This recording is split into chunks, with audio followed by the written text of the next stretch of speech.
The wind screamed through the marble halls of the Ward mansion, rattling the tall windows like an omen.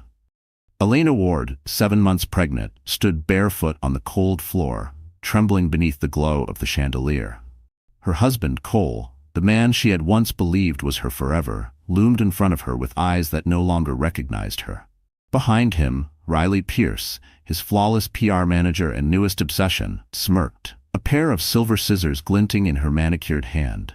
Elena clutched her belly. "Cole, please, don't do this. Our baby." "Our baby?" He laughed, sharp and cruel. "You think you can trap me with that kid? You're nothing, Elena. A broke designer who got lucky marrying me." Riley stepped closer, perfume sharp in the air. "Maybe it's time the world sees what kind of wife you really are."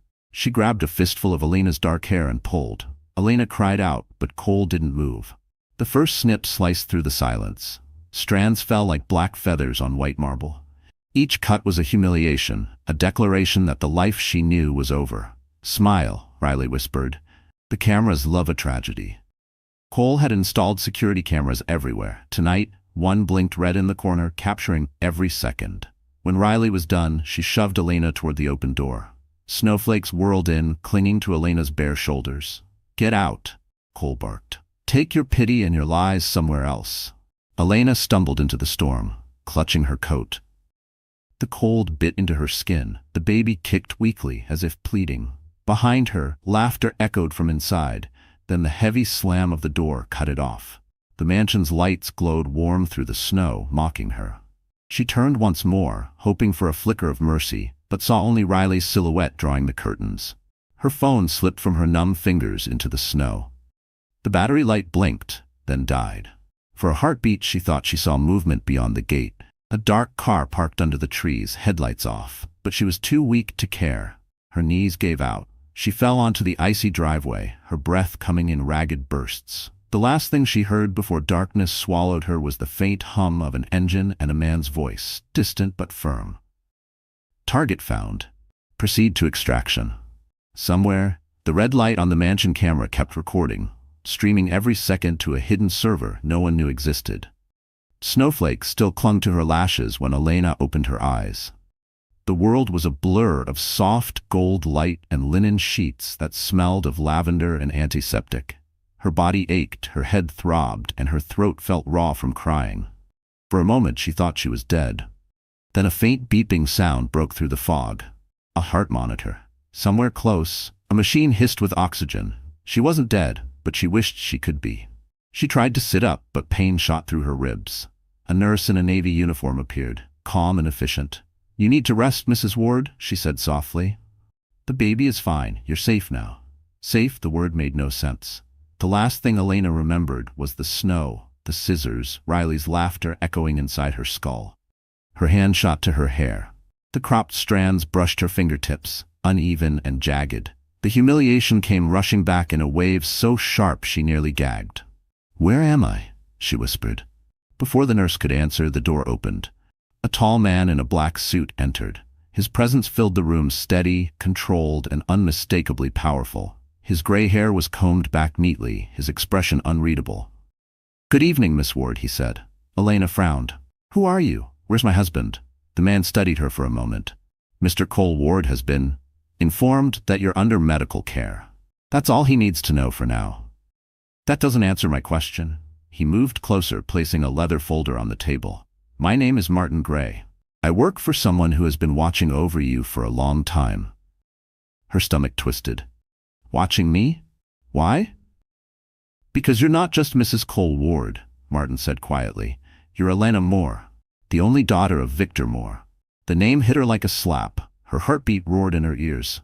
"That's impossible. Victor Moore died in a plane crash 5 years ago." Martin's lips curved into the faintest smile. "That's what the world believes." He gestured to the window. "He'll explain everything himself when you're strong enough. For now, you're safe here. This property is secured. No one can reach you." Elena turned toward the window. Outside, she saw manicured gardens, stone statues dusted with snow, and a high iron gate that shimmered under floodlights. It wasn't a hospital, it was a fortress. "But why now?" she asked. "Why after all these years?"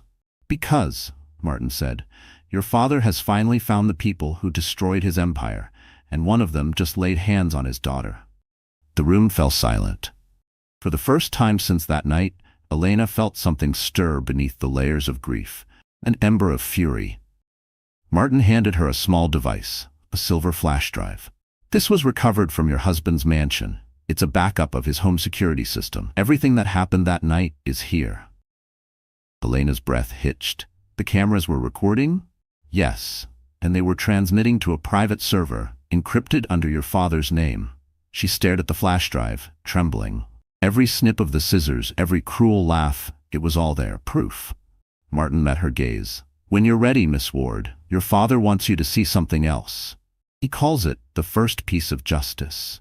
Outside, somewhere beyond the gates, a convoy of black cars approached through the falling snow, and inside the lead car, Victor Moore was finally coming home. The next morning smelled of rain and antiseptic. Elena sat by the window wrapped in a gray shawl, staring at the flash drive on the table like it was a live grenade.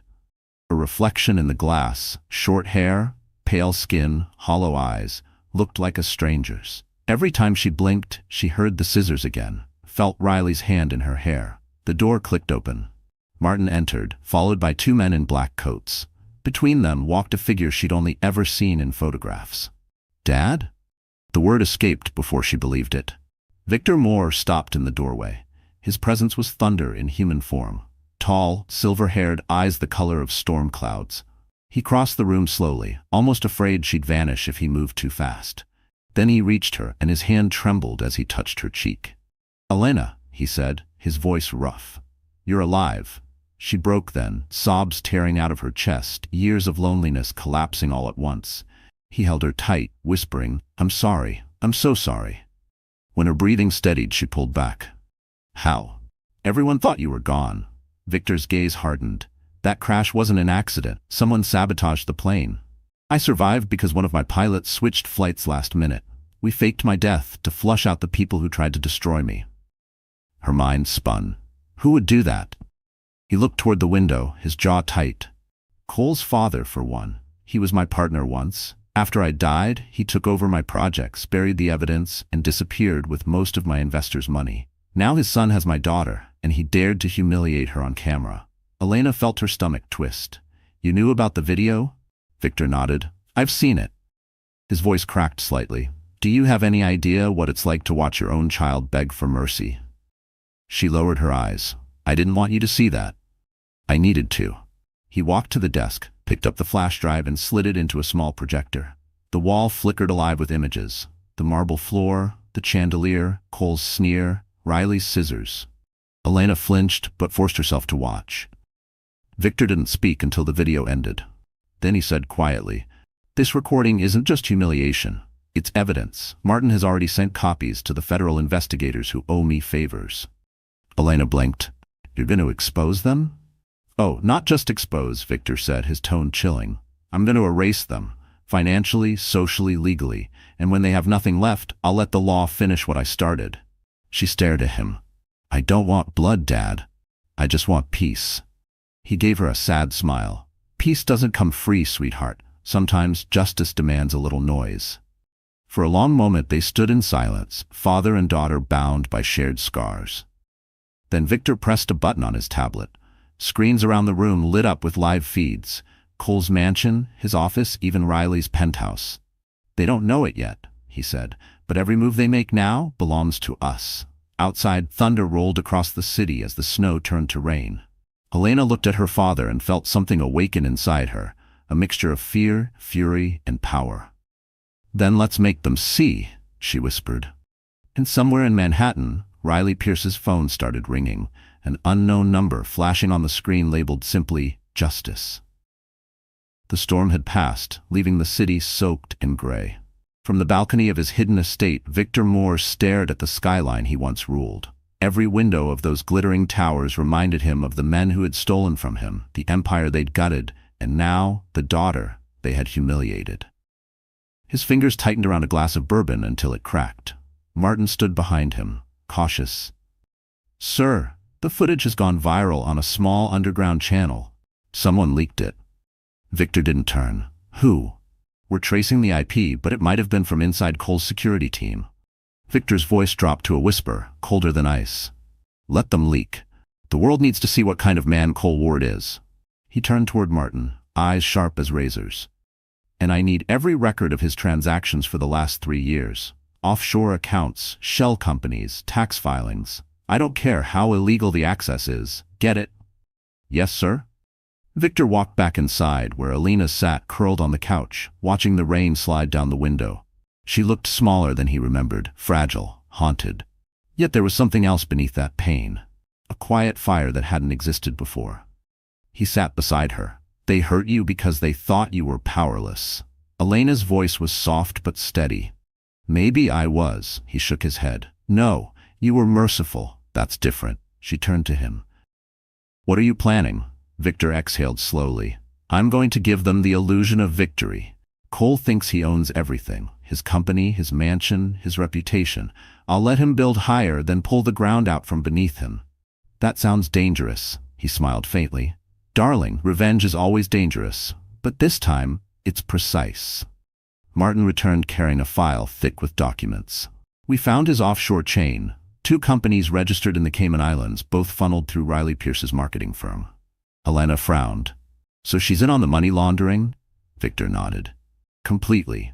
Every dollar she flaunts came from your trust fund. The words hit her like a slap. My trust fund? He opened a laptop, revealing an account ledger. After I died, Cole's father gained access to more holdings. He transferred all residual assets into a hidden portfolio under Cole's name. That's the money funding their entire lifestyle. Elena felt a wave of nausea. So every dinner, every dress, every party Riley hosted, it was stolen from me. Victor looked at her gently. Yes, and now you'll take it back publicly. She blinked. How? He leaned closer. Tomorrow, you'll file a civil claim under your birth name. Elena Moore.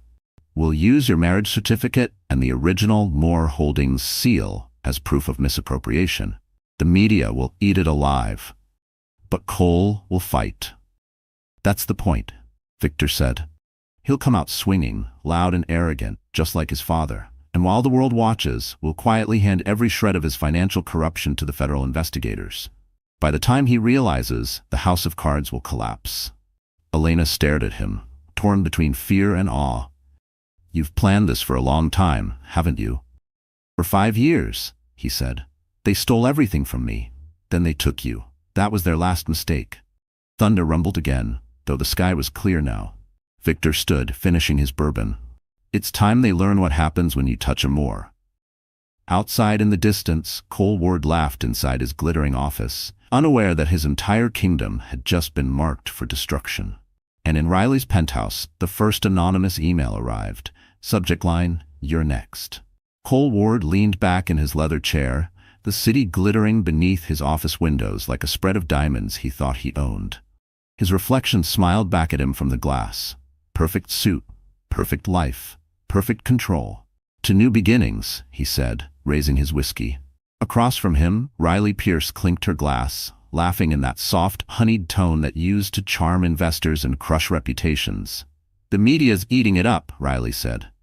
They think Elena's in hiding because she can't face the scandal. We've already gained 30,000 new followers since the charity interview. Cole smirked. See? Bad press is just free marketing. The more pathetic she looks, the stronger we become. Riley leaned on his desk, tracing the rim of her glass with a red-painted nail. You really think she's gone for good? He shrugged. If she had any brains, she'd disappear. She has nothing left. No money, no family, no name. I made sure of that. Outside the tinted glass, lightning flared against the skyline. Brief, blinding. Cole's phone buzzed with a notification. Incoming transfer confirmed. He grinned. Another investor wired $3 million. That'll keep our little empire afloat. But what Cole didn't know, what no one in the room knew, was that the account he had just used belonged to one of Victor Moore's shell corporations. The funds were real, but so were the digital breadcrumbs leading straight back to him. Downstairs, in the underground garage, a black SUV sat idle. Inside, Martin watched the live feed from Cole's office. Transmission clear, he murmured into his earpiece. Good. Victor's voice replied from the other end. Let him drink. Let him celebrate. Tomorrow morning, he'll wake up and realize every cent he's touched in the last 6 months came from us. Martin smiled faintly. That'll trigger the fraud flags? Exactly, Victor said. And once the financial watchdogs dig in, I'll make sure the press gets a copy. The public loves watching their heroes fall. Back in the office, Riley crossed her legs, flipping through her tablet. Cole, there's one thing. The accounting team says some of your offshore transfers bounced back last night. They're asking for authorization. Cole waved her off. Tell them to fix it. You worry too much. Riley hesitated. You know, sometimes I wonder if we pushed too far with Elena. Maybe we should have just divorced her quietly. He turned, eyes sharp. Are you feeling guilty now? After everything she did, her lies, her secrets, she deserved worse. Riley's lips twitched. You sound just like your father. Cole's jaw tightened. That's a compliment. The office door opened slightly. An assistant peeked in. Mr. Ward, Channel 7 wants to confirm your appearance at tomorrow's gala. Tell them I'll be there, Cole said, his grin returning. It's time the world sees who the real Ward family is. Riley smiled, but something in her chest twisted. As Cole turned away, she glanced at her phone and noticed a strange message in her inbox. Your silence was bought with stolen blood. No sender, no trace, just a countdown clock ticking, 23:59:42. A chill slid down her spine. Everything okay? Cole asked. She forced a smile. Yeah, everything's perfect. But even as she said it, the lights flickered once, then twice. Somewhere deep in the building, a server beeped. A quiet alarm that only Martin's team understood. Victor's voice, calm and cold, echoed through his private line.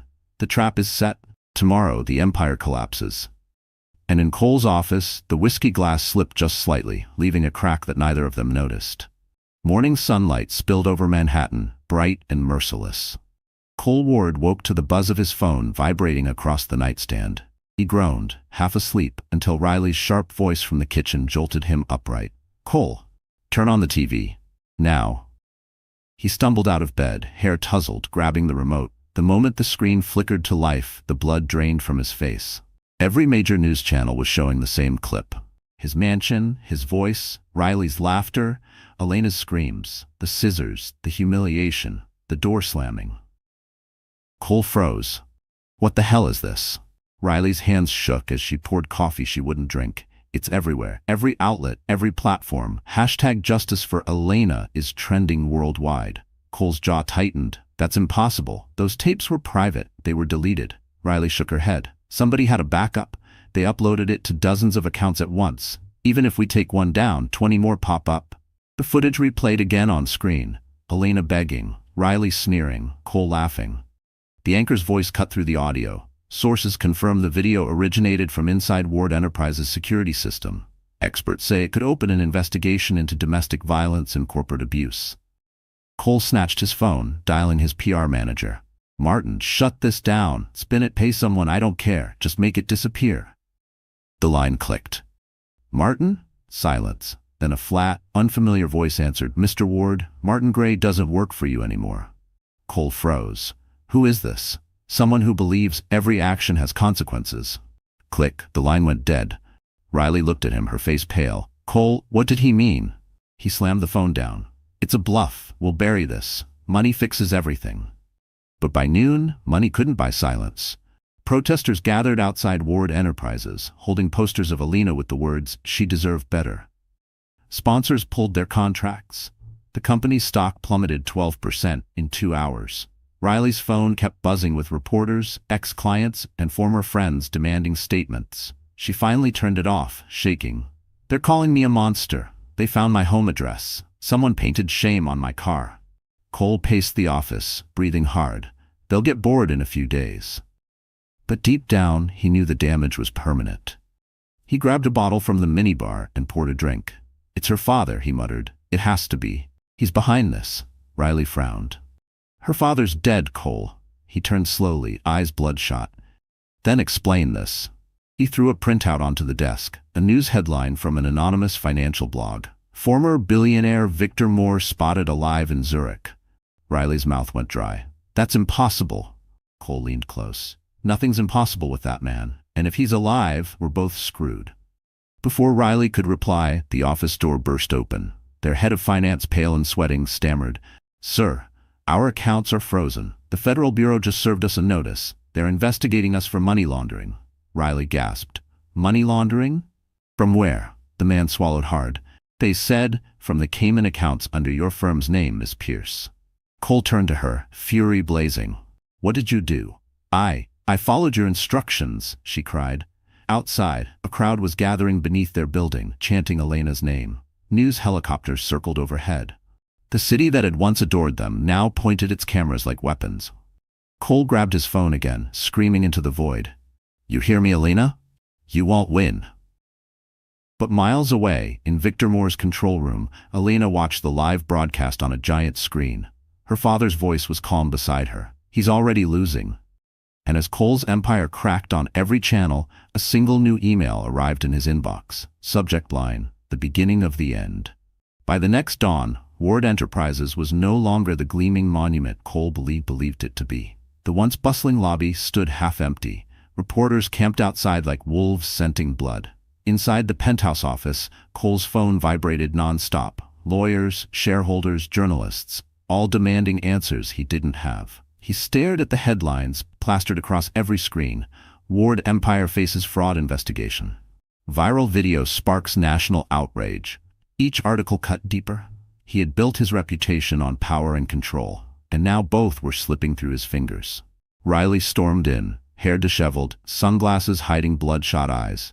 The bank canceled my cards, she hissed. I tried to book a flight to LA, but I'm on a no-fly list. What the hell is happening?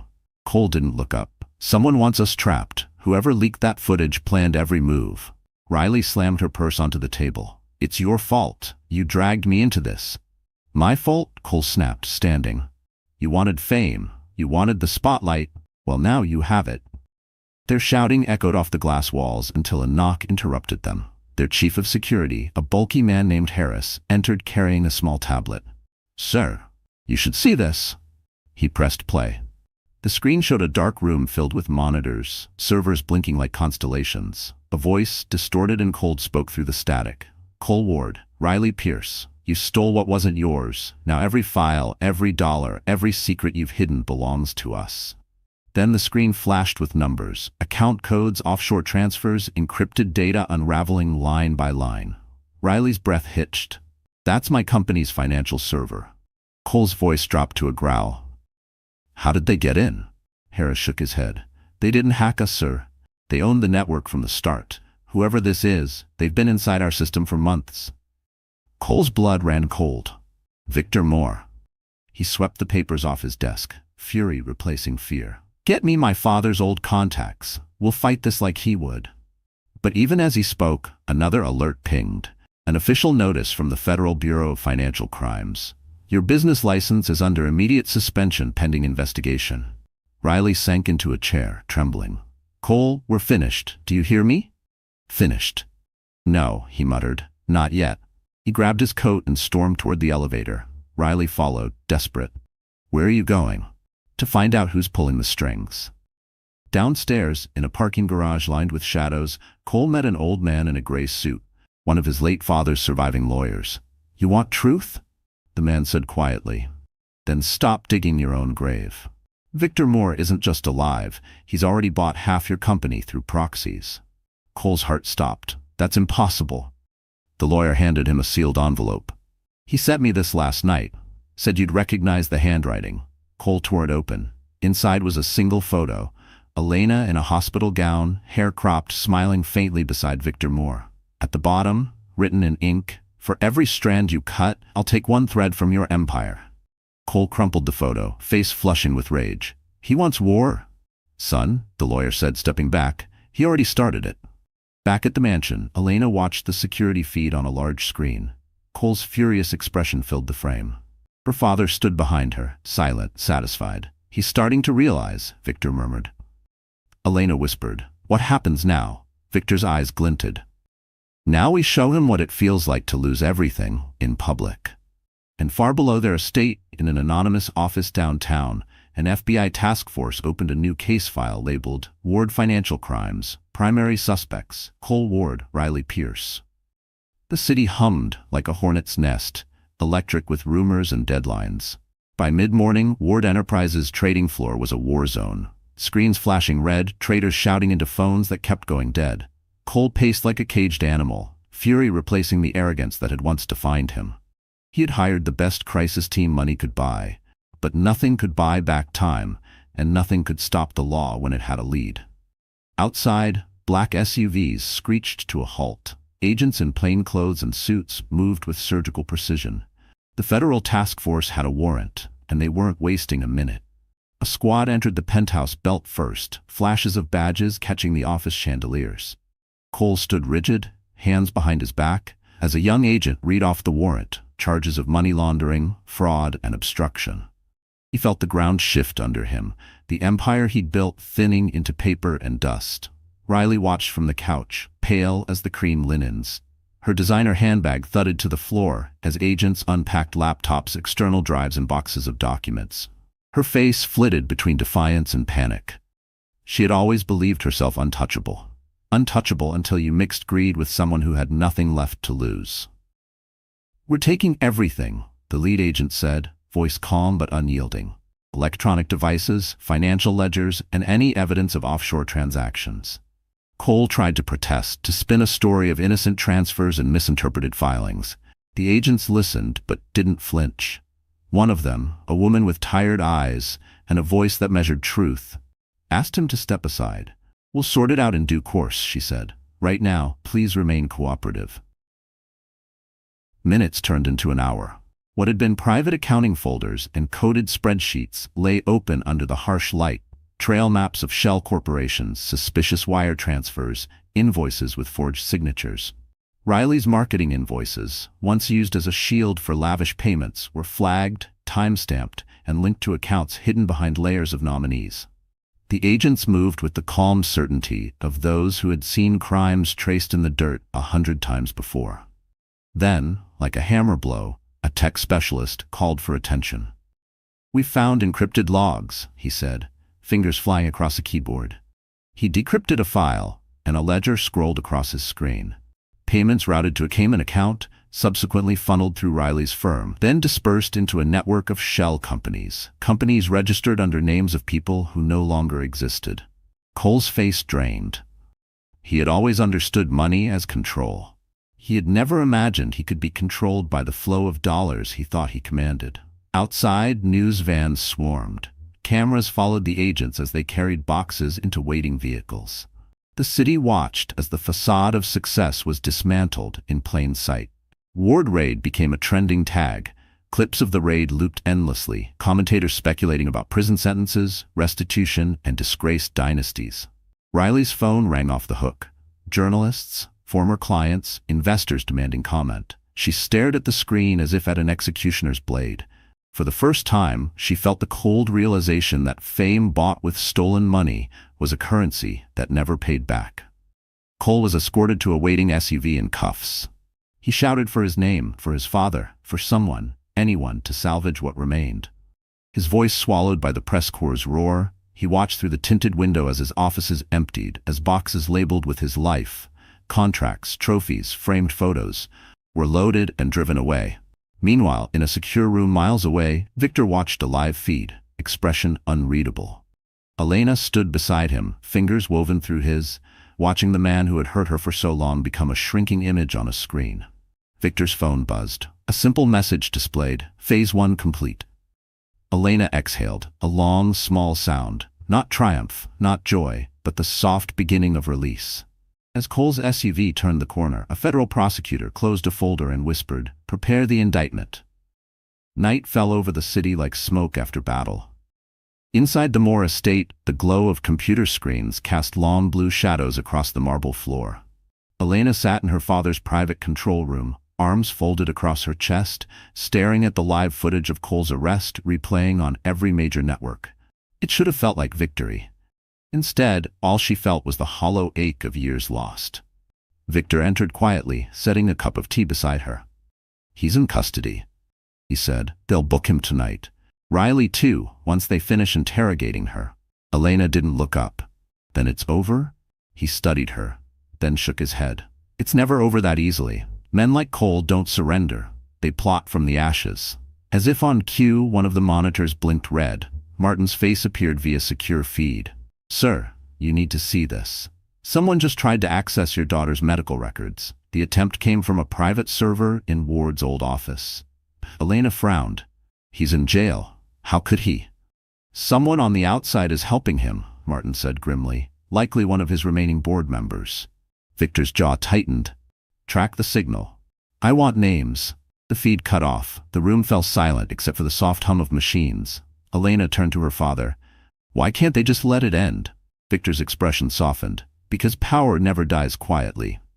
He hesitated, then added, There's something I didn't tell you, Elena. Cole's father, the man who betrayed me, he's still alive too. Her eyes widened. What? Victor nodded slowly. He faked his own death years ago after stealing my investors' money. He's been living abroad, hiding under new identities, pulling strings through intermediaries. The raid exposed the son, but the father is still controlling what's left. Elena's pulse raced. So this isn't justice yet. It's only the beginning. Exactly, Victor said. And if we're not careful, he'll turn Cole's arrest into leverage. He'll paint your husband as a scapegoat, frame you as the instigator, and reclaim sympathy through the media.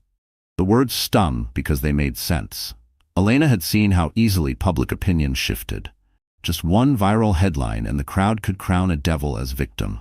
She rose from her chair, pacing. Then we make sure the world sees the full story. Every dollar they stole, every bruise they caused. Victor smiled faintly. That's my daughter. Across town, Riley Pierce sat alone in an interrogation room. Fluorescent lights buzzed above her. Her mascara had long since bled away. 2 agents entered, dropping a folder thick with evidence onto the metal table. We have you on record approving every illegal transfer, one said. If you cooperate, we can recommend leniency. Riley's hands trembled. What do you want from me? The truth, the agent replied, and maybe a name. Riley swallowed hard. Betraying Cole meant survival, but betraying his father meant signing her death warrant. She stared at the folder, her mind spinning. Back at the estate, Victor's phone vibrated again. Another message from Martin.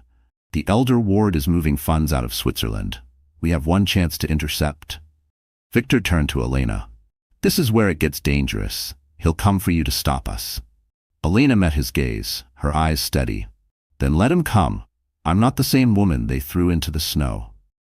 Outside, thunder rolled across the night, echoing the fury building in her chest. Far away, in a high-security cell, Cole sat under flickering lights. A guard slid an envelope through the slot in the door. Inside was a single note written in elegant script. Hold your tongue. Help is coming, father. Cole smiled for the first time in days. And miles away, as Elena prepared for peace, a new storm she never expected was already on its way. Rain hammered against the windows of the Moore estate like an impatient warning. The storm had returned, heavier than before, swallowing the city in sheets of gray. Elena sat at the dining table, a stack of court documents beside her untouched. The news channels played in the background, commentators dissecting every angle of Cole's downfall. But her thoughts were far from victory. Something about the silence after chaos felt too fragile, too planned. Victor entered, adjusting his cufflinks, calm as ever. The prosecutors are moving fast, he said. They'll push for a full indictment next week. Cole will rot where he belongs. Elena stared at him. And his father? Victor paused. We're working on it, she frowned. You're avoiding the question. What aren't you telling me? Before he could answer, Martin appeared in the doorway, drenched from the rain. His usually steady voice trembled. Sir, there's been a breach. One of our servers went dark an hour ago. It was the system monitoring the elder ward's movements. Victor stiffened. You're sure? Martin nodded. Whoever did it used credentials only 2 people have, you and me. The room went cold. Elena looked between them. You think it's him? Cole's father? Victor's eyes darkened. No, it's someone closer. A loud thud echoed from upstairs. The lights flickered once, then twice, before plunging the mansion into darkness. Elena's heartbeat spiked. Dad? Victor motioned for silence. Stay here. He drew a small pistol from the drawer, a relic of the past he rarely acknowledged, and moved toward the staircase. Elena followed despite his warning, gripping the banister as lightning flashed through the tall windows. A shadow crossed the hall. Someone was inside. Martin whispered, "Second floor, west wing." They rushed toward Victor's study, the source of the noise. The door hung open, the lock snapped. Inside, the desk drawers were pulled out, papers scattered like feathers. The safe stood ajar, its steel pried open. Victor cursed under his breath. They took the hard drive. What was on it? Elena demanded. Everything, he said. Financial records, names of informants, proof tying Ward Sr. to the plane sabotage. Martin's phone buzzed with a text. He glanced at it and went pale. Sir, they sent me a message. You should have stayed loyal. Elena turned sharply. Loyal to who? Martin hesitated. Before I found you, I worked for your father's old partner, the elder Ward. I thought he was dead until Victor contacted me. He used me to track his enemies. I never knew you'd be part of it. Victor's voice dropped to a dangerous calm. You brought them here.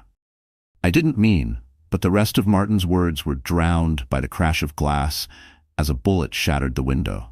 The three of them ducked behind the desk. Outside, headlights flared in the rain, a black sedan tearing down the drive.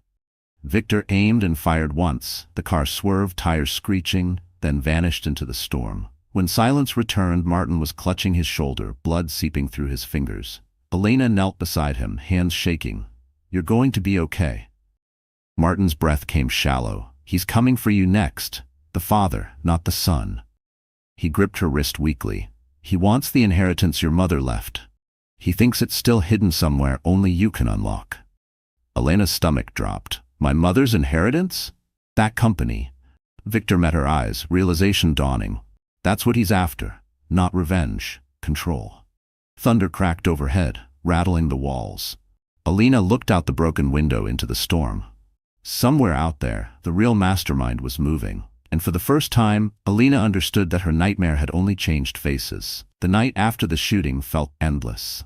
Rain drummed against the windows of the Moore estate as if the sky itself refused to rest. In the living room, Elena sat beside Martin, who lay pale on the couch, his arm bandaged tightly. His breathing was shallow but steady. The air smelled of antiseptic and fear. Victor paced near the fireplace, his silhouette sharp against the flames. They took the hard drive, he muttered. That means they know about the vault. Elena turned. What vault? Victor hesitated, then sighed, as if the secret had been pressing on him for years.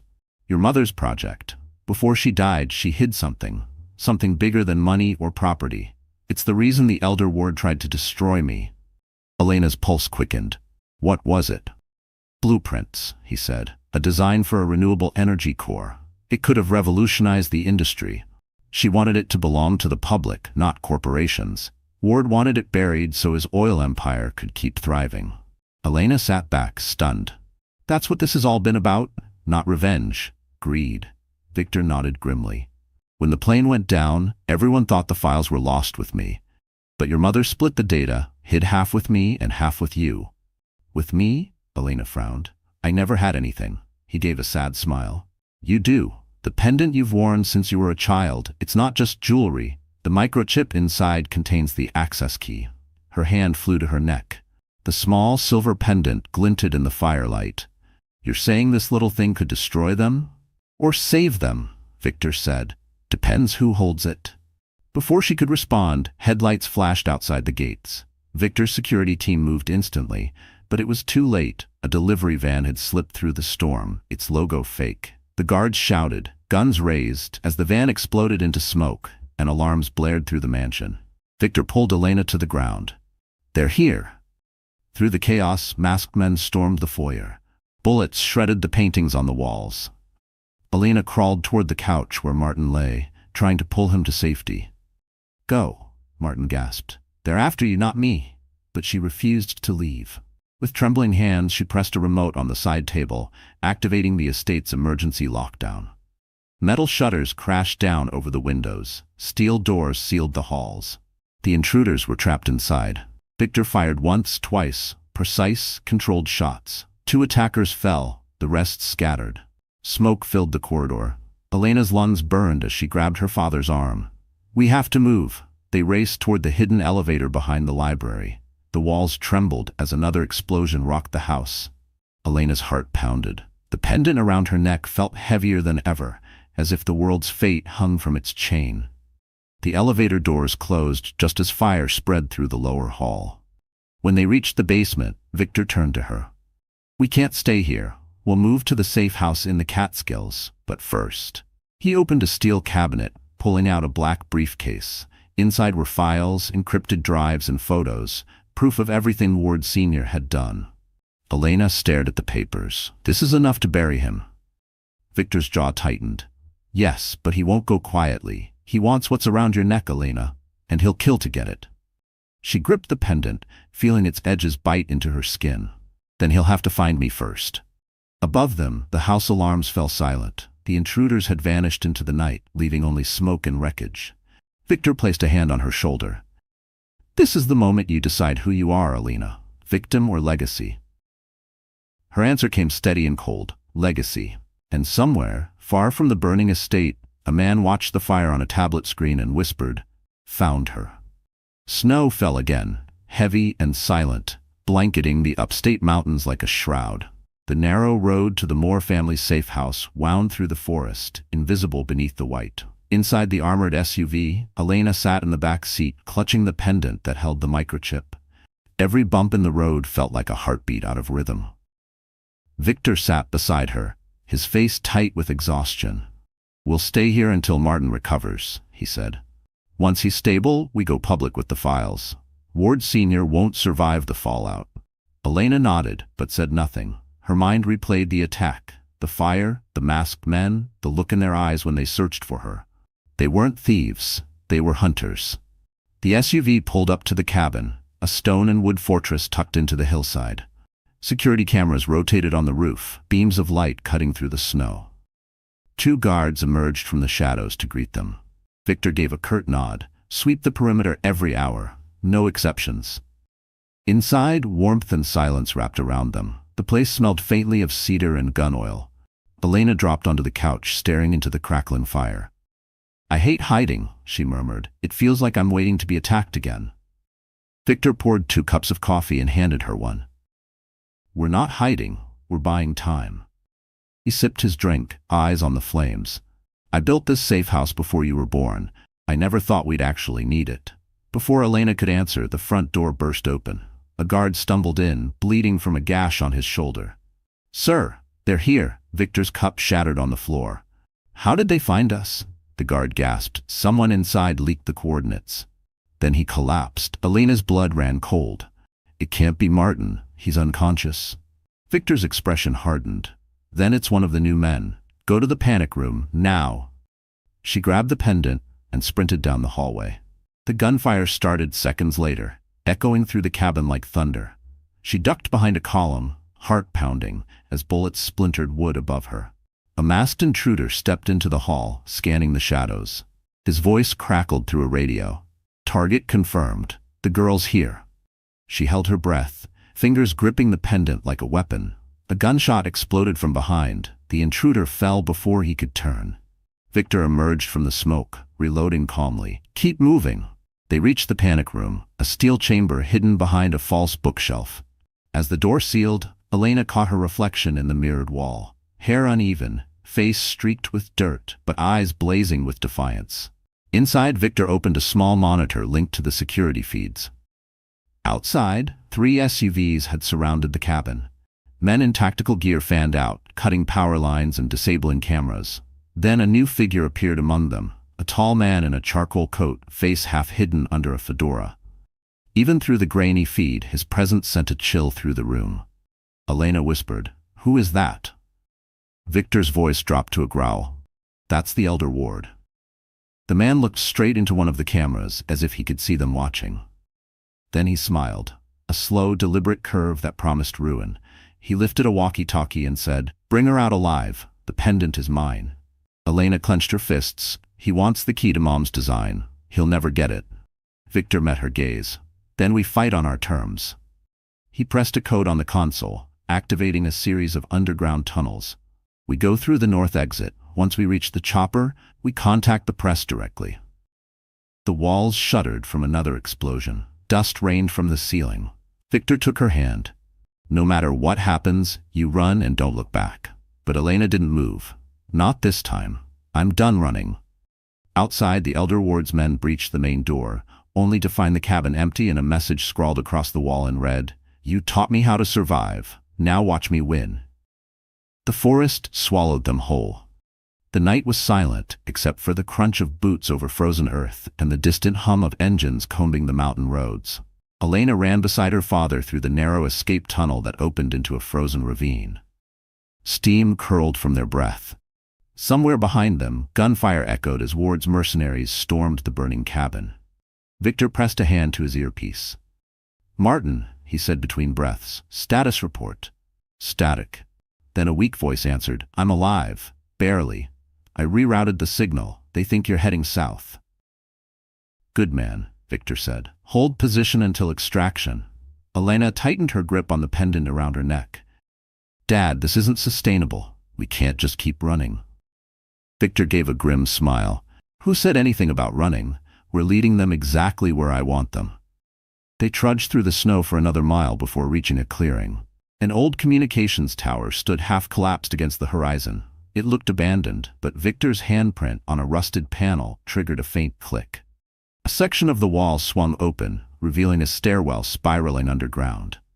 Elena hesitated. "You built this too?" "I built everything expecting this day," he said. "But this," he pointed to the tunnel, "this is where we end it." Inside, the bunker smelled of dust and old metal. Rows of servers hummed faintly, powered by generators buried deep in the mountain. Monitors blinked to life, projecting data across the walls, account numbers, emails, legal filings, and a map of connections linking the Ward family to half a dozen corrupt officials. Elena stared in disbelief. "You've been collecting evidence for years." Victor nodded. "Every betrayal, every theft, every bribe. But it's not enough to destroy them. We need the key from your pendant to unlock the full archive." She unfastened the chain, holding it out. "Then let's finish it." As Victor slid the pendant into a slot on the main console, the screen flickered. A holographic interface appeared. Her mother's logo, soft and familiar, blooming like light in the dark. Elena gasped. "That's Mom's signature." "She built this encryption," Victor said quietly. "Only her bloodline could open it." But before they could activate the final upload, the security feed blinked red.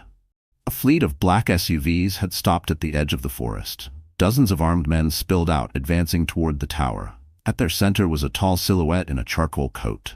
"The Elder Ward," Victor growled. "He found us faster than I thought."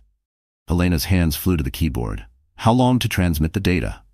10 minutes, Victor said. "We don't have 10 minutes.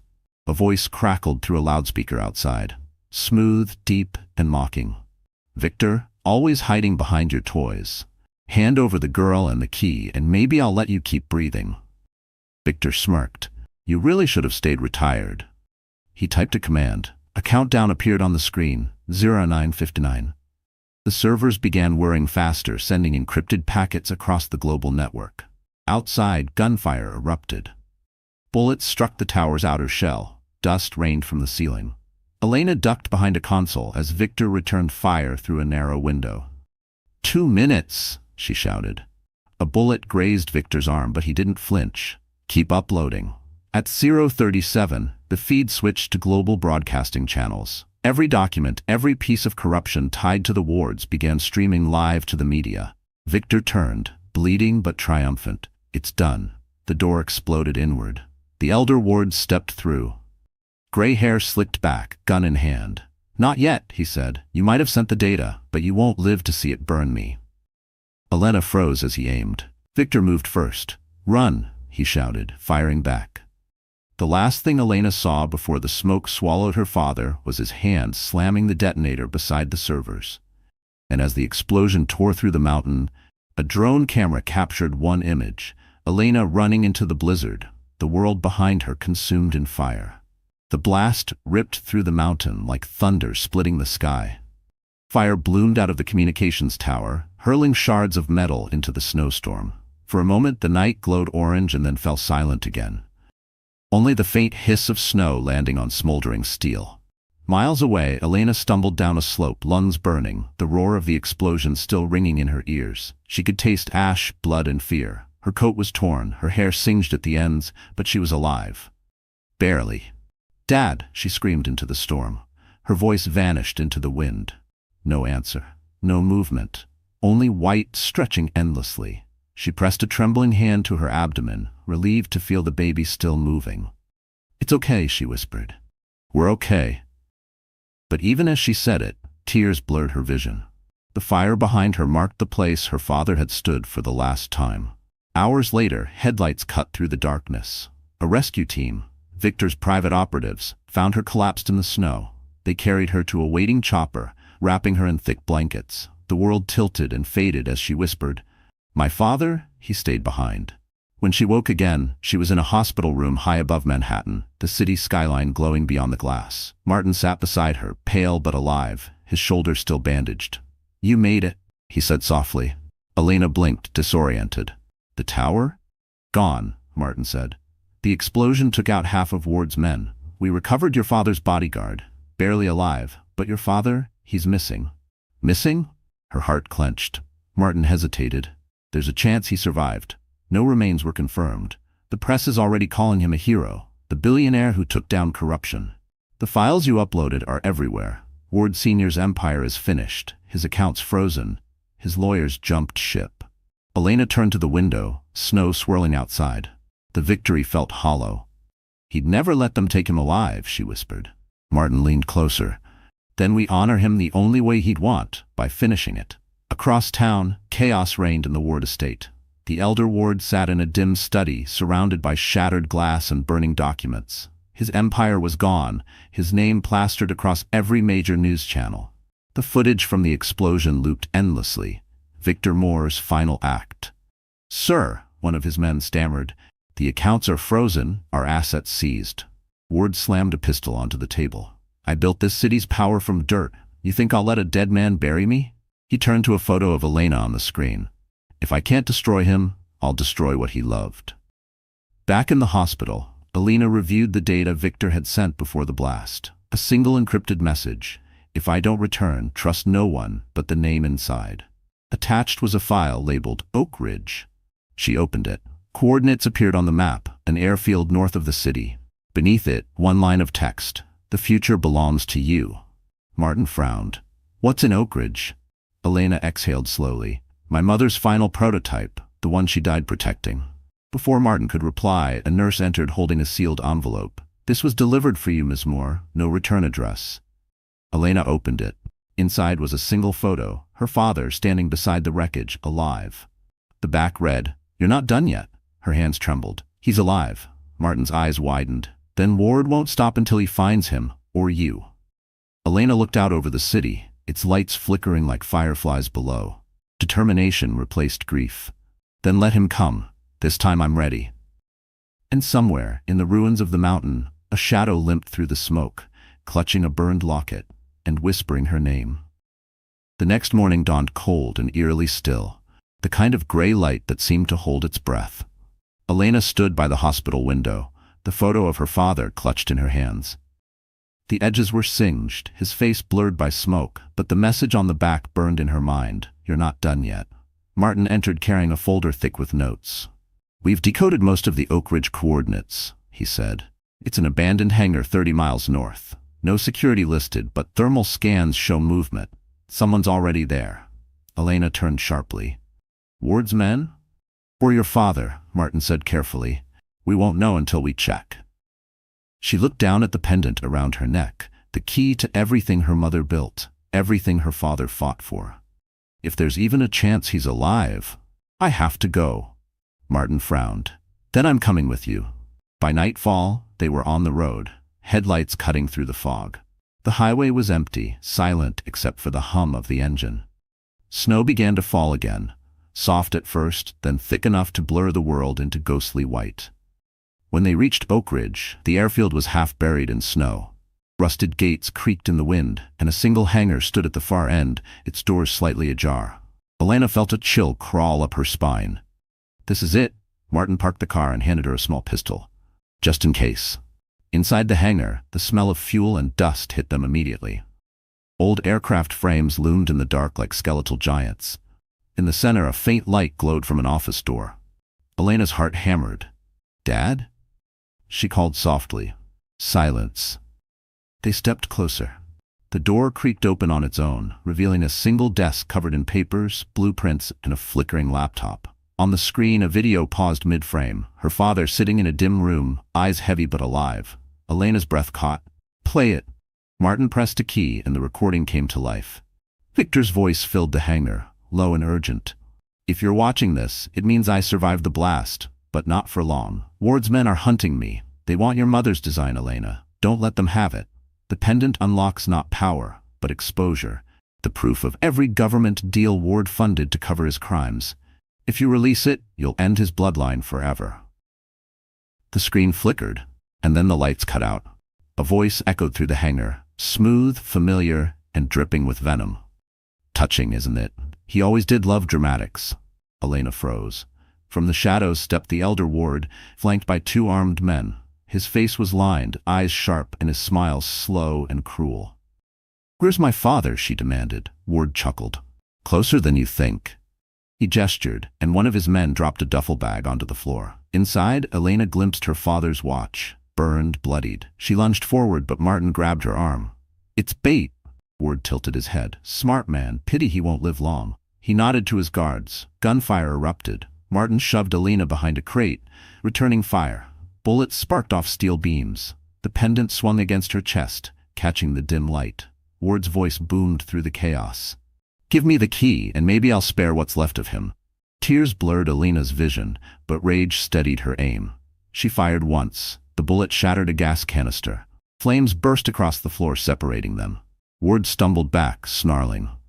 "You can't hide forever, girl." Elena grabbed Martin's arm, dragging him toward the exit. "Come on." They dove through the hangar doors just as an explosion tore through the building, the blast lighting up the snowy field. Panting, Elena looked back at the inferno, clutching the pendant in her fist. "This isn't over," she whispered. And deep inside the flames, a shadow moved, unburned, unbroken, and watching her escape with a smile. The explosion at Oak Ridge could be seen for miles. Fire tore through the hangar, painting the snow in shades of orange and black. Elena and Martin crouched behind a frozen ditch, gasping for breath, smoke clinging to their coats. For a long moment, neither spoke. The only sound was the distant crackle of flames devouring metal. Martin winced, pressing a bleeding shoulder. "He's still alive," he rasped. "Ward doesn't die easy." Elena's fingers tightened around the pendant. "Then neither do I." She looked back at the inferno. "If my father's still out there, we find him before Ward does." They hiked through the forest for hours until the burning glow faded behind them. The snow fell thicker now, muffling their steps. Somewhere in the dark, a wolf howled. Martin slowed, exhaustion painting his face. "We need shelter," he said. Elena nodded, spotting an old ranger cabin through the trees. Inside, the place smelled of damp wood and dust. She found a kerosene lamp and lit it, shadows dancing across the walls. As she sank into an old chair, fatigue hit her like a wave. Martin bandaged his wound in silence, then met her eyes. "What if your father really didn't make it this time?" Elena shook her head. "He's too stubborn. The man faked his own death once. He could do it again." She reached for the laptop she'd salvaged from the car. The screen flickered, and a single unread message appeared. No sender, no subject. She hesitated, then opened it. A live feed popped up. The video was grainy but unmistakable. Victor Moore, sitting in a dim room, his face bruised but alive. "Dad?" she whispered. Victor's voice filled the cabin. "Elena, if you're seeing this, they took me. I'm being held in an underground facility under the city. Ward's last stronghold. He wants the pendant. Don't give it to him." Martin's jaw tightened. "It's a trap." "I know," Elena said softly, "but it's also the only lead we have." Before she could close the laptop, another message appeared across the screen in red text. "Come alone." Midnight. The feed cut out. Martin stood. "If you go, you'll die." Elena met his gaze. "If I don't, my father will." They argued until the clock struck 11. In the end, Martin realized nothing would stop her. He handed her a tracker disguised as a bracelet. "At least let me find you if things go bad." Snow fell harder as Elena drove alone into the sleeping city. Every streetlight flickered like a pulse. She followed the coordinates Victor had mentioned, an abandoned subway station beneath the financial district. She descended the cracked stairs, her footsteps echoing. The tunnels were dark, lined with rusted tracks and forgotten graffiti. Then she saw it, a metal door half hidden behind concrete pillars. She pushed it open. Inside, the air smelled of oil and decay. A single hanging bulb illuminated a long corridor leading to a steel chamber. Her heart pounded. Welcome back, Elena, a voice said. She spun around. Ward Sr. stood there, flanked by guards. His suit was immaculate despite the grime, his smile almost polite. Your father's been asking for you. He stepped aside. Behind him, Victor sat bound to a chair, pale but conscious. His eyes widened. No, Elena, get out. Ward drew a pistol, aiming it lazily. Hand over the pendant or I end this family line right here. Elena's mind raced. She unclasped the chain, holding it out, but as Ward stepped closer, she pressed a hidden button on the pendant's base. A sharp click echoed. Ward frowned. What did you? The ground shuddered. The pendant projected a holographic seal into the air. Her mother's design, pulsing with light. Ward shielded his eyes as alarms blared. From somewhere above, sirens wailed. FBI agents stormed through the tunnel entrance, shouting commands. Ward's guards scattered in panic. Victor laughed, hoarse but proud.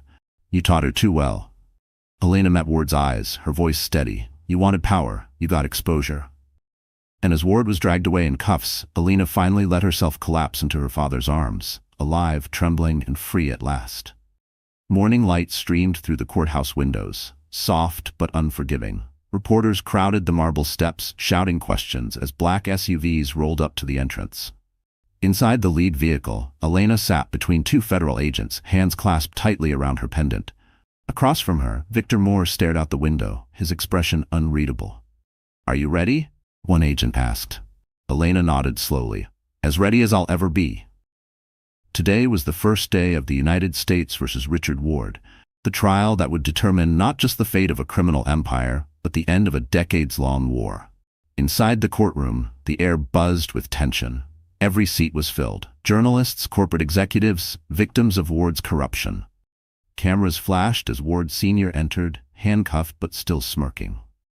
Even in disgrace, he radiated arrogance, dressed in a tailored suit as if this were another board meeting. Elena's breath hitched when his cold eyes met hers across the room. He nodded once, a silent taunt that said, I'm still in control. The judge entered, gavel striking. Court is now in session. The prosecution began with evidence collected from Victor's database. Bank records, fraudulent transfers, shell companies linking Ward's empire to bribery and blackmail. One by one, names and faces appeared on the projection screen. Executives who had bought silence, politicians who had traded favors. Elena sat rigid beside her father, watching the rot of an empire exposed. But Ward never flinched. When the prosecutor displayed photos of the hangar explosion, he even smiled. During recess, Martin joined them in the hallway, carrying a sealed folder. New discovery, he whispered. The Bureau found something in Ward's personal vault.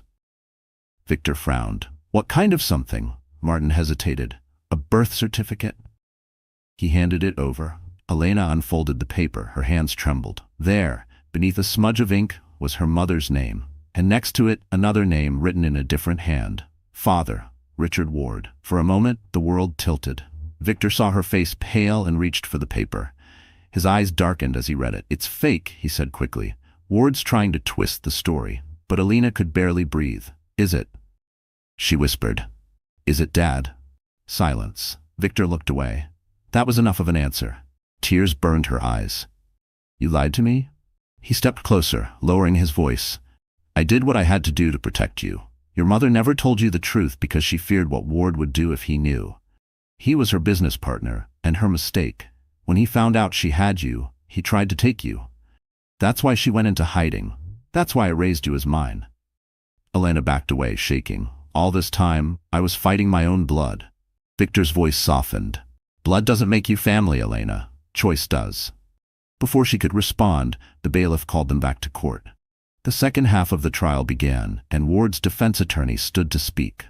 My client, he announced, wishes to submit one final statement. Ward rose slowly, shackles clinking. For decades I've been called a villain, he said, his tone almost gentle. But tell me, who's worse?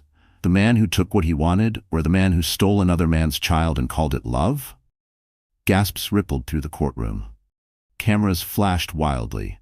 Elena's stomach churned. Ward turned his gaze toward her and smiled faintly.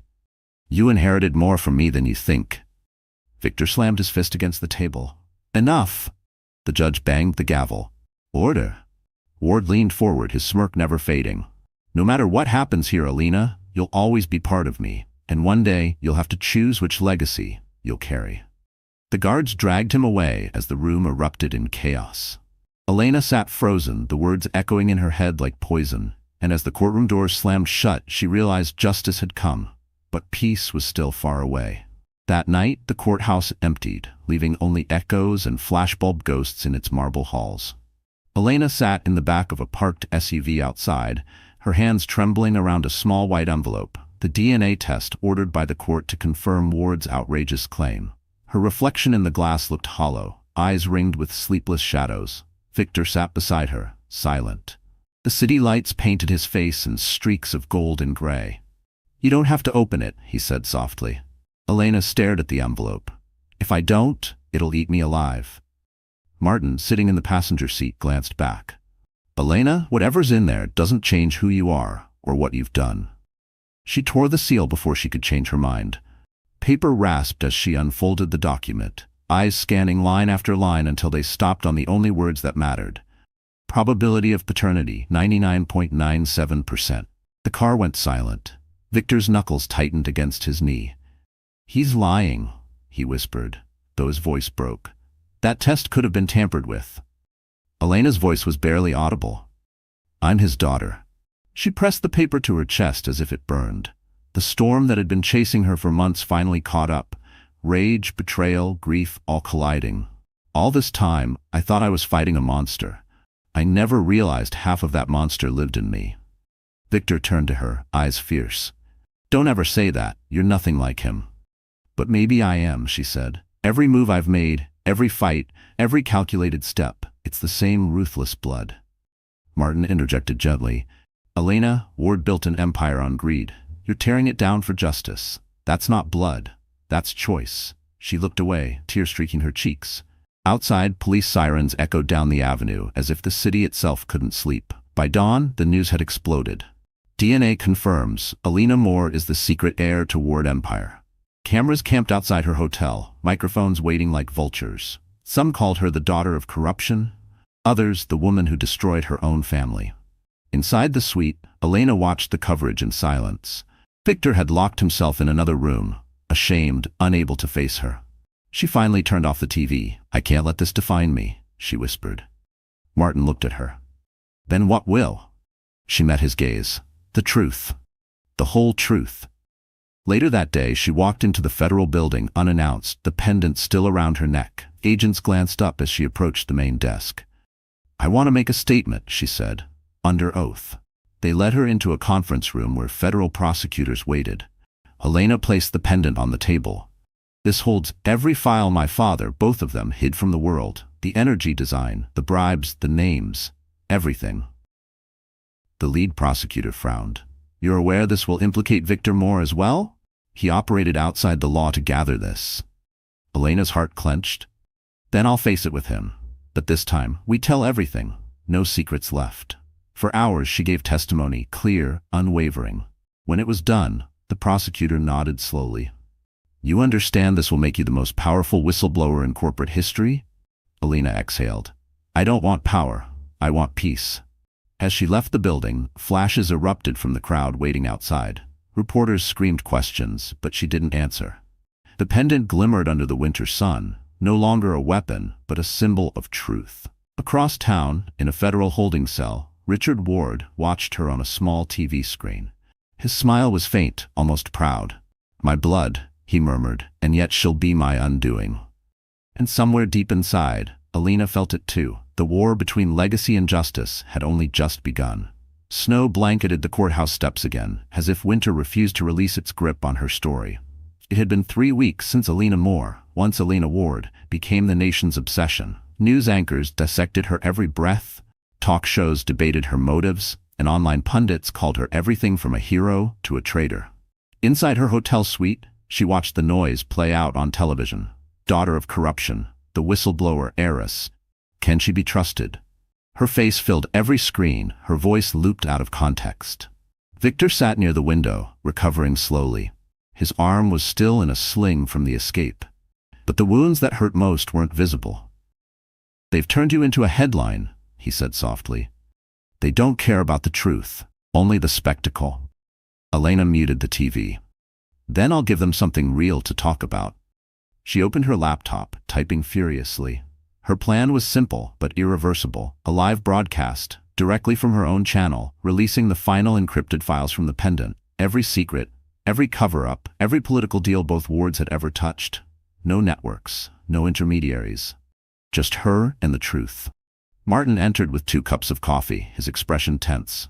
You realize this could make enemies of half the country's elite? Elena looked up, eyes calm. Then they'll finally know how it feels to live in fear. By nightfall, the broadcast began. Cameras focused on her face. No makeup, no teleprompter, no PR team. Just Elena against the world. My name, she began, has been tied to lies, blood, and legacy. I was born into corruption but raised by truth. Tonight, I'm giving you everything. The documents, the recordings, the evidence my family fought and died for. She uploaded the files in real time. Screens across the world flickered as classified information spread like wildfire. Senators bribed by oil executives, judges bought by wards companies, secret projects buried under decades of silence. Social media erupted. Hashtags exploded. Elena was right. The ward files, justice unlocked. But not everyone cheered. Within hours, protesters flooded the streets, some praising her, others calling for her arrest. The FBI offered her protection, fearing retaliation from those exposed. Yet Elena refused to hide again. If the truth needs a face, she told Martin, let it be mine. Victor watched from the window, pride and worry warring in his eyes. You're stronger than both of us ever were, he said quietly. The next morning, the world had changed. Major corporations collapsed overnight. Politicians resigned. Victims of Ward's corruption filed lawsuits using her files as evidence. News anchors who once mocked her now called her the woman who cracked the system. Still, not everyone forgave. Outside her hotel, protesters shouted accusations: traitor, liar, opportunist, while others held candles and signs that read, "Thank you, Elena." Inside, she sat beside her father, exhaustion weighing on her shoulders. Do you think Mom would be proud? She asked softly. Victor smiled faintly. Your mother believed truth was the only inheritance worth leaving. You honored that. Martin entered, holding a newspaper. The headline read, Ward sentenced, life without parole. He placed it on the table. It's over. Elena exhaled, a quiet sound of release that felt like the first real breath in years. No, she said after a moment. It's beginning. She rose and walked to the window. The city below was scarred but alive, rebuilding under falling snow. For the first time she felt free, not from danger, but from lies. Martin asked gently, What will you do now? Elena smiled. Start something my mother never finished, a foundation for truth, for victims, for anyone who's ever been silenced. Victor reached out, squeezing her hand. Then maybe this time, our name will mean something good. Outside, the crowd's shouting softened, replaced by the sound of snow landing softly on glass. And as the sun broke through the storm, Elena Moore stepped forward, not as a victim or an heiress, but as the woman who turned ruin into redemption. A full year had passed since the night the truth burned across the world. The snow had melted, returned, and melted again. Like the city itself, couldn't decide whether to forgive or remember. But New York was alive, humming with cautious hope. Billboards that once showed her face under headlines of scandal now displayed something else. The Moore Foundation, building futures not empires. Inside the grand ballroom of the Liberty Hotel, the air buzzed with anticipation. Cameras flashed. Donors, journalists, and survivors of corporate injustice filled the hall. The night's event wasn't just another gala. It was the official launch of the foundation Elena had built from the ashes of her family's sins. Behind the stage curtain, Elena adjusted her simple black dress and looked into the mirror. Gone was the frightened woman who had once hidden behind someone else's name. The reflection that stared back at her was steady, calm, and strong. A faint scar on her wrist, the last reminder of the explosion, gleamed under the light. Martin stepped beside her, holding a folder. Ready for your speech? She smiled faintly. I've been ready my whole life. I just didn't know it. He hesitated, his voice softer now. You know, you could have chosen anonymity, started over somewhere quiet. Elena shook her head. If I disappeared, then all of this, everything my mother, my father, and I fought for, would have meant nothing. She looked toward the audience beyond the curtain. The truth only matters if someone stays to protect it. The host's voice echoed through the hall. Ladies and gentlemen, please welcome Miss Alina Moore. Applause erupted. She stepped onto the stage, lights blinding, the sound like ocean waves crashing around her. For a moment, she froze, not from fear but from awe. This was the same world that had once thrown stones, and now it listened. "Good evening," she began, her voice steady but warm. "A year ago, my name became synonymous with scandal, betrayal, and truth. I stood in front of the world and exposed the corruption that nearly destroyed my family. Many called me brave. Others called me a traitor. But the truth is, I was simply tired of living in silence." She paused as murmurs rippled through the room. Tonight isn't about revenge or redemption. It's about rebuilding.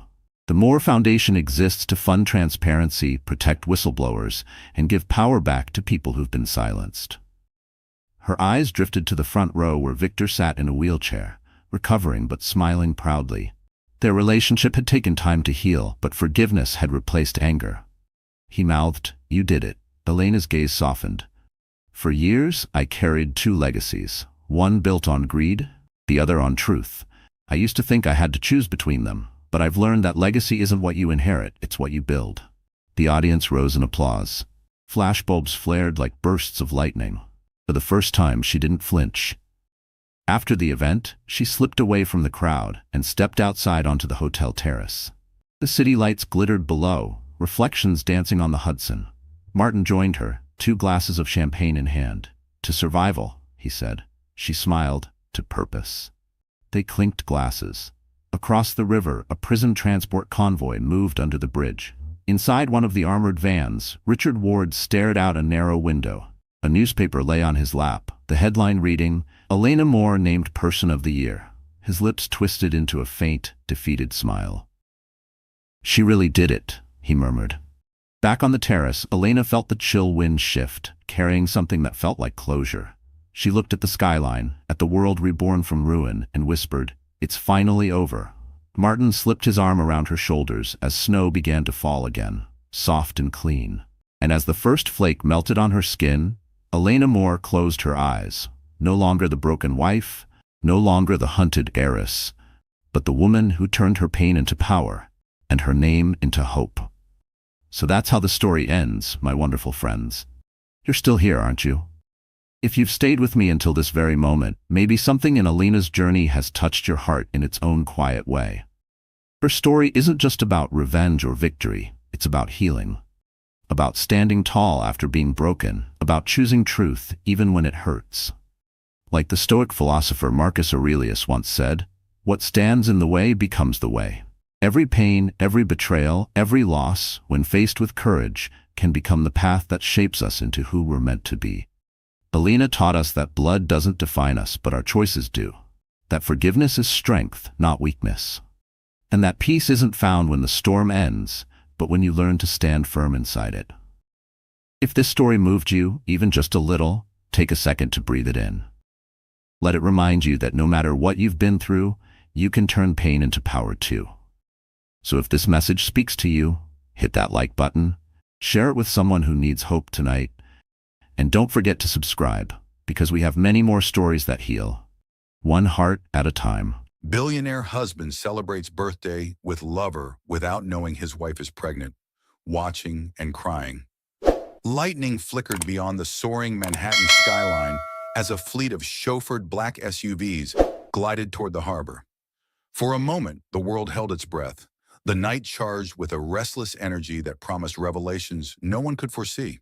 Inside one of the sleek vehicles sat Rosalie Lancaster, pregnant, exhausted, and clutching her phone as headlines buzzed. Billionaire caught with mistress on his own birthday, wife in tears. Across social media, her name was now tangled with her husband's in a scandal that had grown into a beast with no leash. Glancing out the tinted window, Rosalie caught her own reflection, a woman torn between heartbreak and unrelenting love. She inhaled shakily, recalling how just a few hours before, she'd witnessed her husband Adrian Lancaster sharing a private, intimate moment with another woman. One he claimed was merely a friend. If this was merely heartbreak, Rosalie might have asked the driver to turn around. But tonight was no routine betrayal. She carried Adrian's child, their first, a baby who knew nothing of scandal or sorrow. That innocent life, the tiny heartbeat that pulsed a new kind of love through her, gave her fragile hope. She had stepped away from the swirling paparazzi only because her lifelong friend, Bree Campbell, insisted on escorting her to a safer place to breathe. After all, how often does a so-called perfect couple unravel on a luxury yacht, under champagne toasts and fireworks, in front of Manhattan's elite? At 28, Rosalie had married Adrian in a ceremony so lavish that magazines gushed over each imported orchid and custom-painted wedding invitation. He was a billionaire, born to Martin and Helene Lancaster, both titans of international trade. Yet Adrian was no idle heir. He built upon the family fortune by launching a technology empire, gaining the admiration of CEOs worldwide for deals sealed before he turned 30. Then there was Rosalie, raised in a humble upstate household, the daughter of dedicated charity workers who instilled values of empathy and earnest labor. She thought she'd finally found the fairy tale match: intelligence, passion, and generosity all wrapped in Adrian's sophisticated aura. Little did she know that behind tonight's dazzling facade, her once attentive husband would brazenly flaunt Lilith Voss, a rising socialite whose cunning and guile aimed to pierce the very heart of the Lancaster marriage. Rosalie steadied her breath, steeling herself for the confrontation yet to come. Would you confront Adrian now if you were in her shoes, or would you step away entirely? I, for one, would struggle between heartbreak and fury, yet I'd need to know the truth before deciding. Feel free to share your thoughts. This moment changes everything. Adrian Lancaster had grown up in a world that others found intimidating, even incomprehensible. Where most children played with plastic building blocks, he spent his hours leafing through financial journals, curious about global markets and corporate expansions. By 19, he'd already made successful investments in emerging technologies, and by 25, he stood at the helm of Lancaster Innovations, a behemoth in the software and real estate spheres. The tabloids branded him a tycoon prince, painting him as unstoppable and ruthless. Rosalie, however, had glimpsed a softer side of Adrian, a rare vulnerability she cherished. He was the man who sent private planes filled with medical supplies to disaster zones, the man who quietly funded scholarships for underprivileged students, and the man who once spent a weekend building shelters for the homeless, away from any camera lens. Meeting Rosalie felt like destiny to Adrian. He first saw her at a gala fundraiser for a children's hospital. She was fervently guiding donors to pledge substantial sums, not with sales tactics, but with genuine empathy that melted corporate hearts. Drawn to her innate kindness, Adrian walked away that night feeling as though his carefully compartmentalized life had been set ablaze by something real. Within months, they were inseparable, hearts locked in a whirlwind romance fueled by her altruistic spirit and his boundless ambition. The wedding that followed was a medley of star-studded guests, philanthropic synergy, and billions worth of business interests uniting on that floral-laden altar. For a time, it seemed like a match made in philanthropic heaven. Rosalie traveled with Adrian to global symposiums, bridging the gap between high-level commerce and grassroots charity efforts. But cracks began to form when Adrian's schedule became impossibly demanding. Trips to Tokyo, London, Dubai, he had to be everywhere at once to maintain Lancaster Innovations' soaring trajectory. Rosalie found herself increasingly alone in their penthouse, managing philanthropic projects solo and ignoring a steady pulse of loneliness. All that changed the moment she confirmed she was pregnant. Hope soared in her chest. A baby could be the anchor that brought Adrian's swirling universe to a calm center. Yet just as she prepared to share her life-altering news, Adrian's late-night business calls increased, and text messages from unknown numbers lit his phone until well past midnight. One too many business emergencies sparked Rosalie's suspicion. Have you ever worried your partner was concealing a betrayal? Or do you believe in absolute trust until proven otherwise? Personally, I'd be torn. Trust forms our foundation, but sometimes the signs become impossible to ignore. Lilith Voss was known throughout New York's high society circles for her uncanny ability to slip into exclusive events where her name never appeared on the official guest list. Tall and captivating, she claimed Floridian roots and a hardscrabble childhood. Yet if whispers could be believed, Lilith also had a track record of entangling herself with wealthy, influential men, only to surface later draped in designer gowns and framed by headlines that left her name smoldering in gossip columns for weeks. Whether an opportunist or simply an ambitious woman forging connections the old-fashioned way, Lilith evoked both dread and fascination in equal measure. She met Adrian at a charity gala for ocean conservation, a typically grand Lancaster event where the city's power brokers gathered to sip champagne and discuss philanthropic strategies. Lilith wore a sea-green satin dress and spun a story about her own commitment to marine life. By night's end, she convinced Adrian to exchange contact details under the guise of planning a celebrity-backed fundraiser. Soon enough, meetings for philanthropic projects turned into private dinners. Lilith's quick laughter and ability to sympathize with Adrian's loneliness at the top formed the glue that drew him into her orbit. He told himself it was purely professional. Yet each time he returned to Rosalie, the guilt gnawed deeper. The final step that sealed Lilith's hold on Adrian came when she confided in him about her own vulnerabilities. Teary-eyed stories of how men in her past used her for fame or fortune tugged at the protective side Adrian usually reserved for Rosalie. Suddenly, he was sneaking away to help Lilith find a new public relations advisor, to do damage control for her tarnished image. Slowly but surely, an emotional connection took root, whether he admitted it or not.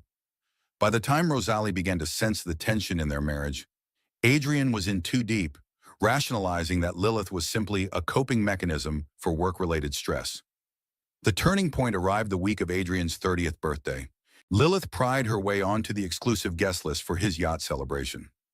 Rosalie first noticed them in conversation near the top deck.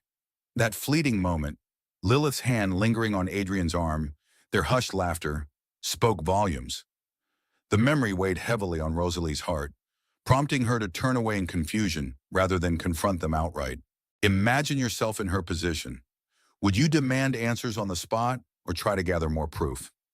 Personally, I'd be paralyzed between a public confrontation and the agony of waiting to confirm my worst fears.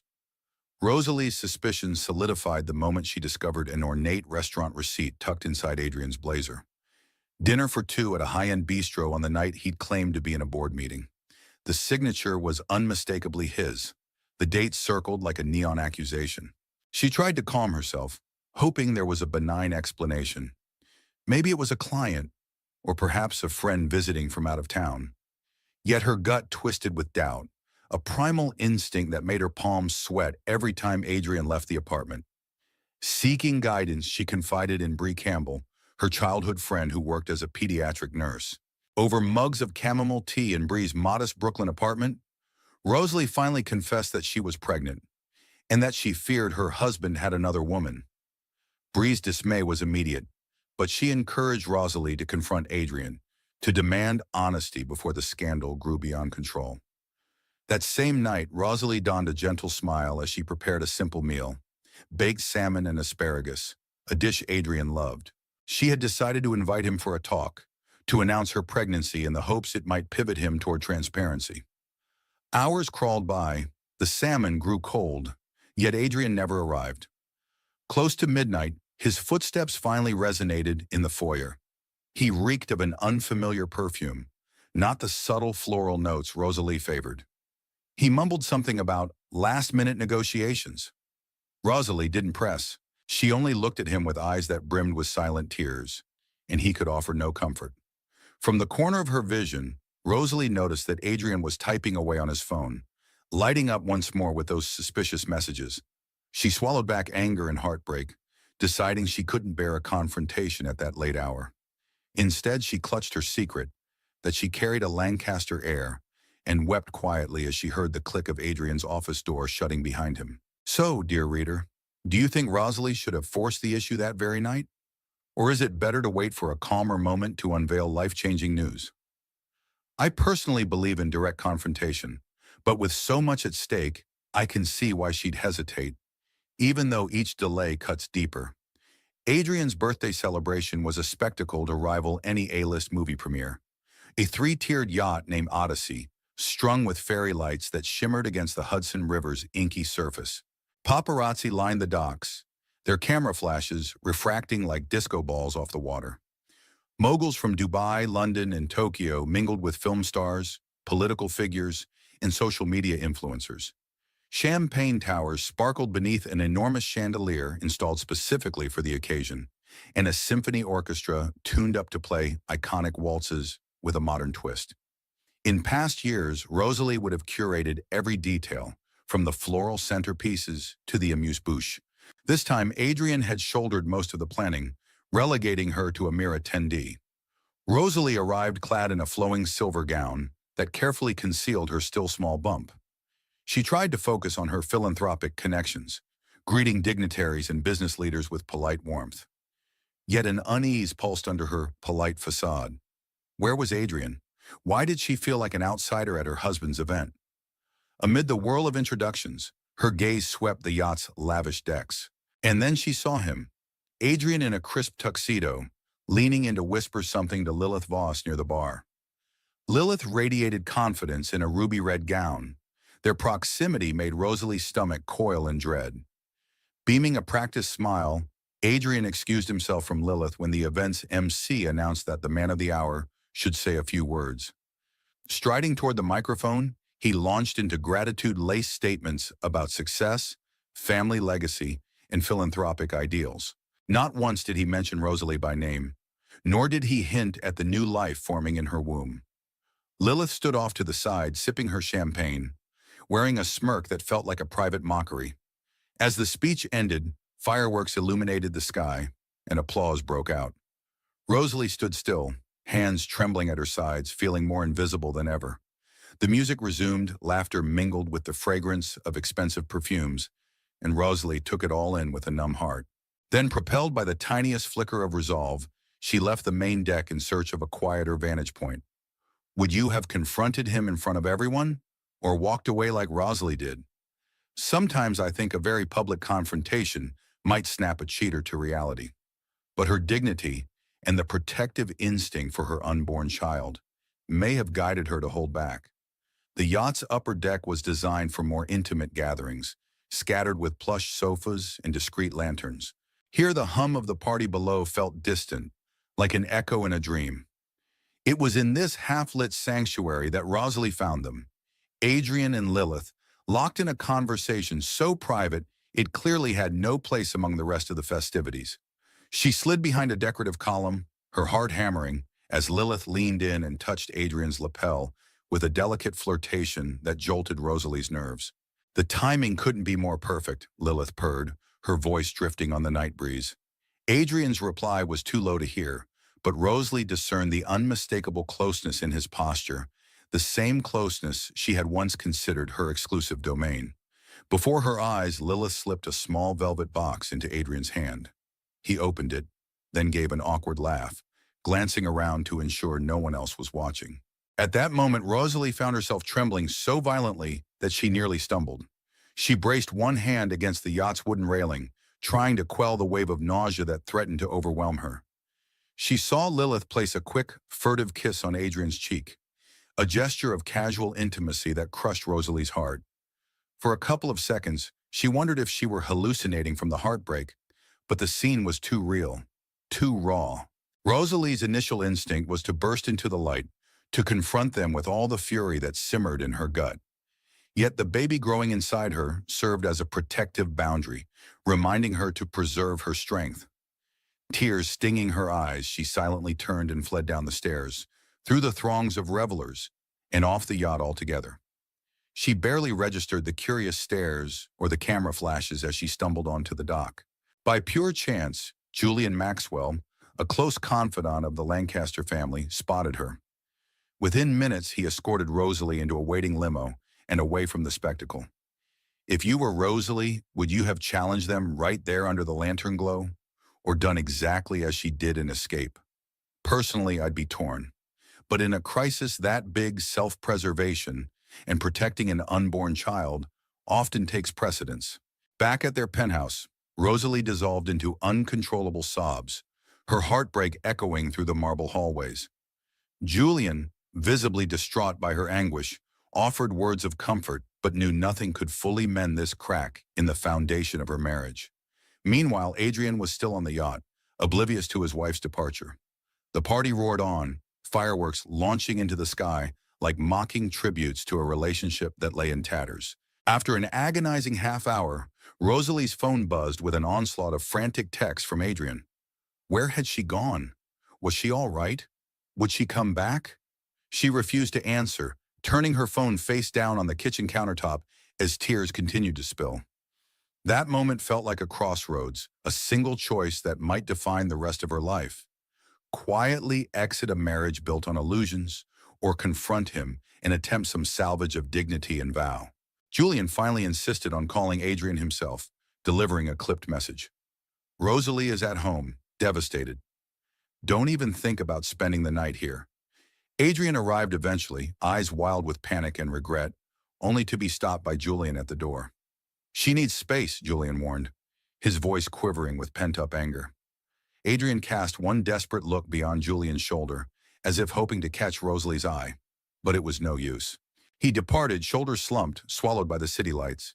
Inside, Rosalie lay curled on the plush living room couch, stroking her abdomen through the silver gown she hadn't yet changed out of. I'm sorry, she whispered as though the unborn baby could hear. At that moment, any illusions about her marriage dissolved. Bree arrived minutes later, arms full of comfort food and a determination to shield Rosalie from the oncoming wave of media sensationalism. Yet no presence could truly buffer the raw hurt of seeing her husband in another woman's arms on what should have been a celebration of his life, and implicitly their shared future. How would you act in that scenario? Would you lock him out of the house for good or allow him a chance to explain? I believe I'd want to isolate myself and gather my strength, because listening to more excuses might only unleash greater torment. Still, the question of forgiveness and reconciliation can weigh heavily, especially when a child is on the way. Morning brought its own torments. The paparazzi had gotten wind of the previous night's drama, snapping photos of Rosalie's tear-streaked departure. Tabloids plastered headlines across their front pages.